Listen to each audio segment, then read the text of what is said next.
420 million. That's a huge number, right? Well, that is exactly how many Arabic speakers there are globally right now. I mean, to put that into perspective, you're looking at an audience larger than the entire population of the US. So if you're a game developer or a publisher hunting for that next big wave of exponential growth, well, this single number absolutely proves the massive scale of an incredible and honestly largely untapped opportunity. Welcome to this explainer. Today, we're going to give you the ultimate map to what is easily one of the most lucrative, fast-growing treasures in global gaming right now, the Middle East and North Africa, or MENA region. We're going to break down exactly what it takes to actually succeed here, and why simply speaking the language, well, that's really just the very beginning of the journey. All right, let's dive into this. First, we'll size up the next gaming frontier. Then look at the drivers of the boom. We'll meet the GCC gamer, figure out exactly how they spend, and wrap up with the localization key. Section 1. The next gaming frontier, sizing the GCC market.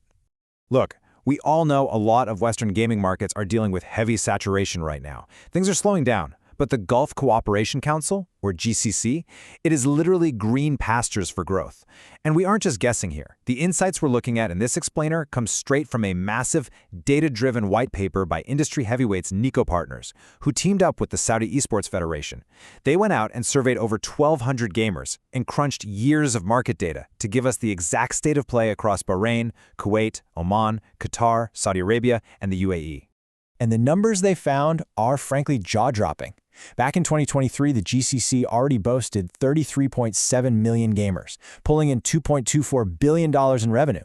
But you really need to look at the projections for 2028.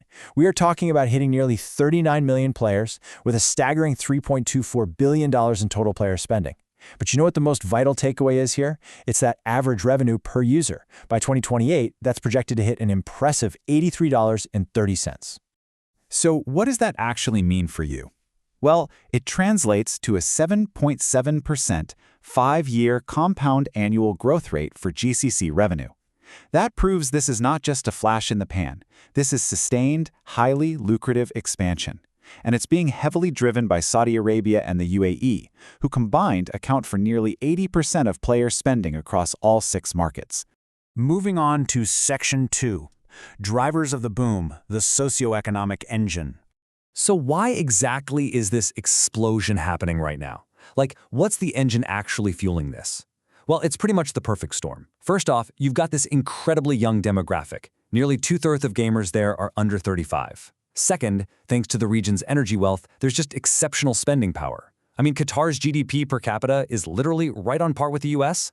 Third, these players are hyper-connected. We're talking internet penetration over 96%. And finally, governments aren't trying to fight gaming. They're actively funding it. You can see this unparalleled top-down institutional support everywhere. Just look at Saudi Arabia's national gaming and esports strategy. They are explicitly aiming for the gaming sector to pump $13.3 billion into their economy by 2030. And they are absolutely putting their money where their mouth is, with mega tournaments like the 2023 Gamers 8 event, which dropped a record-breaking $45 million esports prize pool. It's wild. Which brings us to Section 3. Meet the GCC gamer, profiling the audience. Okay, let's zoom in a bit, away from the big macroeconomics and down to the actual people holding the controllers and swiping the screens. Now, what's really interesting here is the gender breakdown.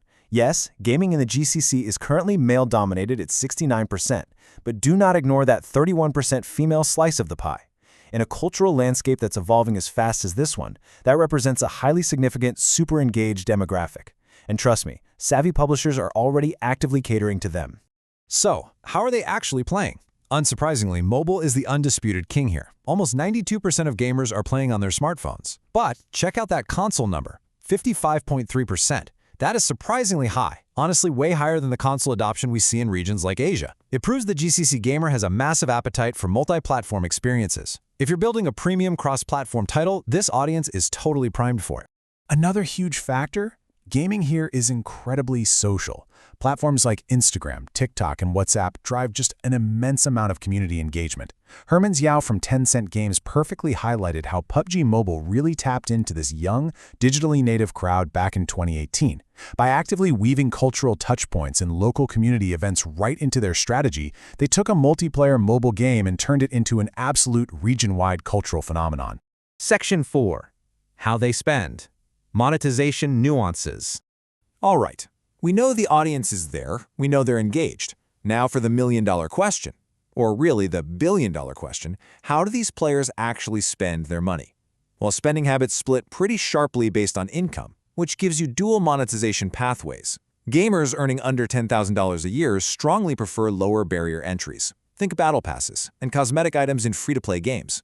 But then, look at the higher earners making over $50,000. A massive 80% of them are buying premium, full-price games and unlocking high-tier in-game heroes. Basically, you need a strategy that caters to both ends of the spectrum. And as for how they're paying at checkout, sure, credit cards and digital wallets are super popular. But here's a stat that might surprise you. 40% of console and PC gamers in the region use top-up or gift cards. So, if you want to maximize your revenue here, you absolutely have to integrate those specific, localized payment methods. You really don't want to leave money on the table just because of a clunky payment gateway.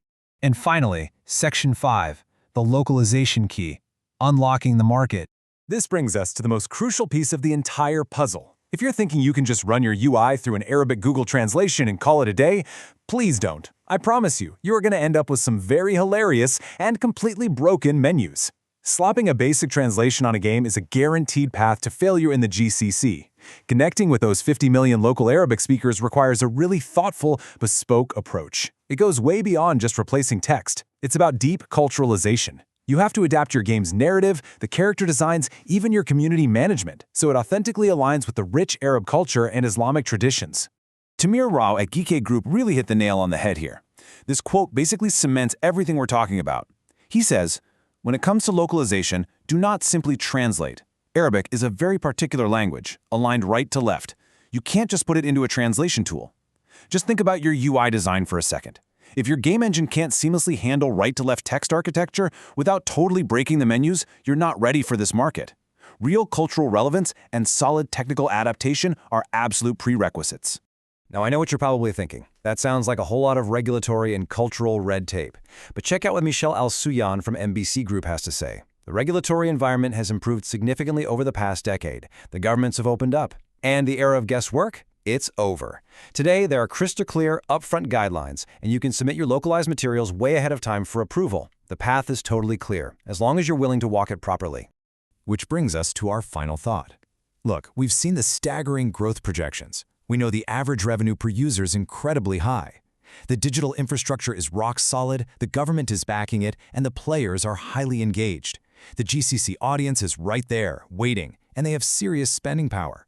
So what you need to take away from this explainer is a simple choice. Are you going to put in the strategic work to deeply culturalize your game and truly speak their language, or are you going to let your competitors conquer the next great gaming frontier?